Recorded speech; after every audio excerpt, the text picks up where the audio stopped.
비교적 덜 알려진 콘텐츠인 팟캐스트, 어떤 기업들이 팟캐스트 영역을 노리고 있을까요? 기업들도 팟캐스트 사업에 진출하려는 목적이 다 다른데 어떠한 관점으로 살펴봐야 할까요? 그럼 스포티파이와 아마존은 매수를 해도 괜찮을까요? 이번 영상에서는 스포티파이와 아마존에 대한 모든 것을 알아보겠습니다. 본격적으로 시작하기 전에 구독과 좋아요, 알림 설정까지 부탁드립니다. 스포티파이는 음악 스트리밍 서비스를 제공하고 있는 기업입니다. 최근 들어서는 사업 영역을 팟캐스트로도 넓히려는 노력을 보이고 있습니다. 팟캐스트 관련 기업들을 인수 및 콘텐츠를 구매하는 등과 같은 방향성을 보이고 있거든요. 더불어 아크 펀드에서 담고 있는 혁신 기업이기도 하죠. 스포티파이는 기본적으로 글로벌판 멜론, 지니 또는 유튜브 뮤직, 애플 뮤직으로 생각을 하시면 됩니다. 세계에서 가장 큰 음악 스트리밍 기업이죠. 작년 매출이 무려 9빌리언 달러, 10조 원에 가까운 엄청난 규모를 자랑하는 기업입니다. 스포티파이의 현재 비즈니스 모델부터 살펴보겠습니다. 프리미엄이라는 무료와 유료 버전을 동시에 제공하는 모델을 갖추고 있습니다. 무료 버전의 경우 유저들이 광고를 듣고 시청함으로써 비용을 지불하고, 유료 버전의 경우 광고가 없는 대신 월 구독료를 지불하게 되죠. 프리미엄 모델은 무료 버전을 마케팅 수단으로 활용할 수 있다는 점에서 많은 소프트웨어 기업들에서 활용을 하고 있는 방법입니다. 스포티파이의 4분기 실적도 살펴보겠습니다. 총 활동 유저 수는 3억 4,500만 명이라고 하며 19년도 대비 30%가량 성장한 수치라고 합니다. 유료 고객은 1억 5,500만 명이었으며 무료 고객은 1억 9,900만 명이라고 하죠. 총 고객 수 대비 유료 고객의 비율이 굉장히 높은 편에 속합니다. 4분기 매출은 17% 성장하였다 합니다. 유료 고객의 매출은 15% 증가하였으며 광고 매출은 무려 30%나 증가하였죠. 무료 고객이 유료 고객보다 훨씬 많은데도 불구하고 광고 매출이 구독료 매출의 10분의 1 정도밖에 되지 않았었는데 광고 매출도 상당히 빠르게 성장하는 모습을 보이고 있습니다. 스포티파이는 생각보다 큰 문제점을 갖고 있습니다. 음악 스트리밍 사업으로는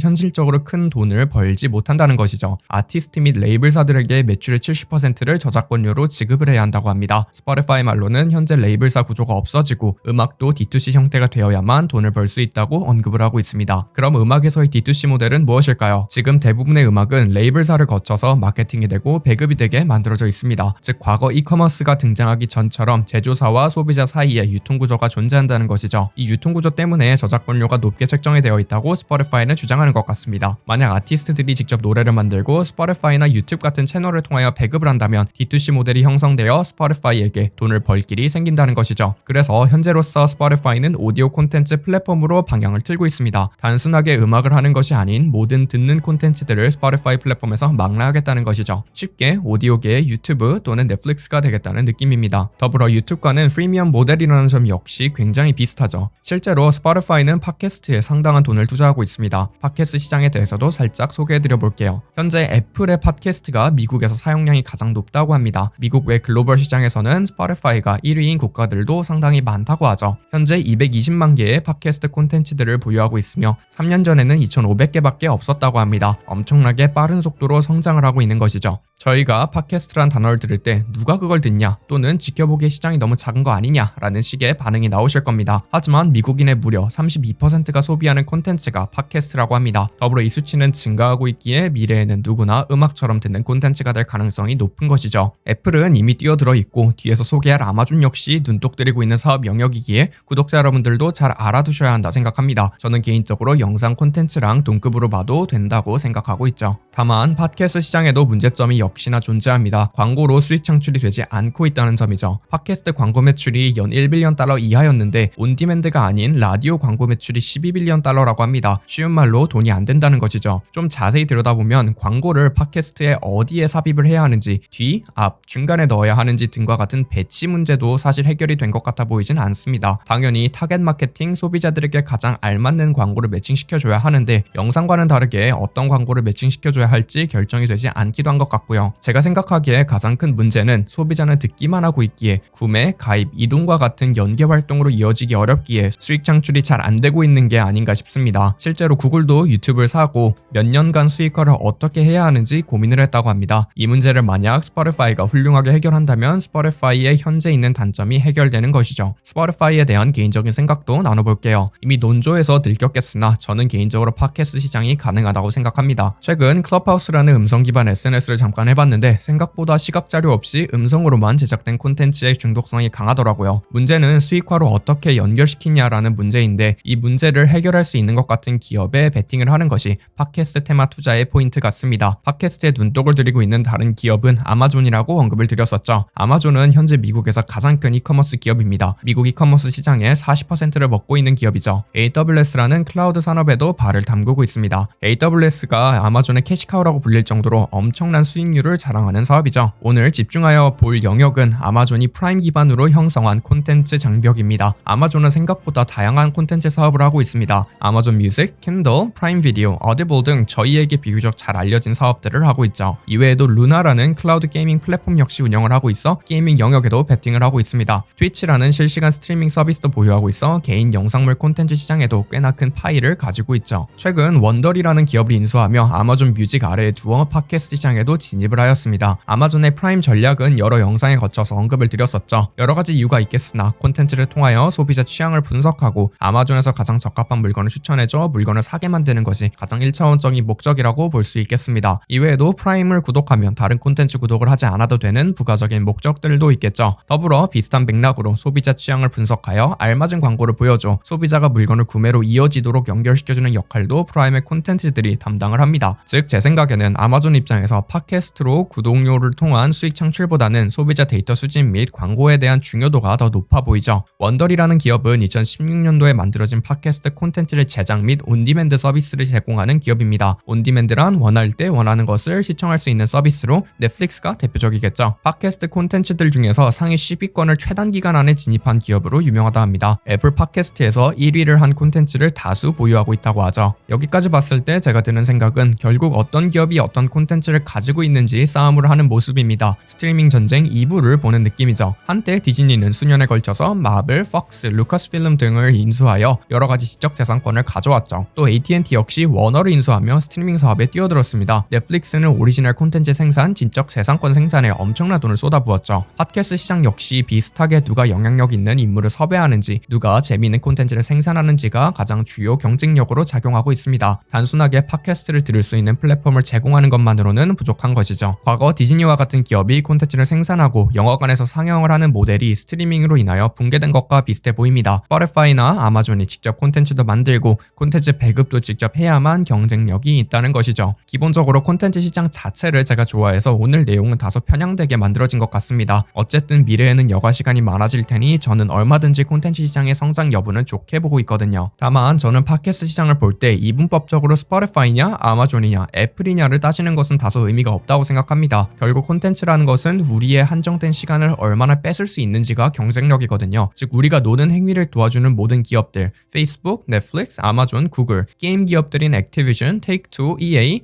또 네이버 웹툰, 음악들까지도 경쟁 기업들이라고 봐야 한다고 생각합니다. 저는 스포티파이의 팟캐스트가 만약 재미가 없을 경우 대체제로 아마존으로 달려가기보다는 유튜브를 볼 가능성도 배제할 수 없을 것 같거든요. 구독자 여러분들은 스포티파이와 아마존이 베팅하고 있는 팟캐스트 산업이 미래에도 꾸준하게 성장할 수 있을 것이라 생각하시나요? 영상에 대한 질문 또는 투자에 대한 질문을 남겨주시면 성심성의껏 답변해 드리겠습니다.